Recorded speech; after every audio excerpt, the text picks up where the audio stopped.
कृपया ध्यान। अरे इस ड्राइवर को 1 घंटा हो गया, ट्रेन चला क्यों नहीं रहा? रुक साले, तेरी तो भी कंप्लेंट करता हूँ। Hello police. हाँ बोल, क्या हुआ? सर ये ड्राइवर ट्रेन नहीं चला रहा, अब आप ही कुछ कर सकते हो। भाई इसमें मैं तो कुछ नहीं कर सकता, लेकिन हाँ सिंघम सर जरूर कर सकते हैं। रुक अभी बुलाता हूँ। हेलो सर, जल्दी से ट्रेन की पटरी पे आ जाओ, आज हमें आपकी बहुत ज्यादा जरूरत है। हाँ भाई, क्या हो गया? अरे सर मेरे को इस ट्रेन में बैठे 1 घंटा हो गया, ये ट्रेन चला ही नहीं रहा ड्राइवर।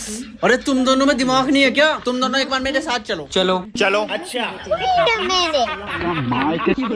ये देखो, जब ट्रेन में इंजन ही नहीं लगा हुआ तो ट्रेन चलेगी कहाँ से? तो सर फिर अब कुछ तो इलाज होगा इस ट्रेन को चलाने का। हाँ, एक इलाज है। जैसे ही लोग नीचे सब्सक्राइब का बटन दबाएंगे, ये ट्रेन बिना इंजन के चल पड़ेगी। विश्वास नहीं होता तो दबा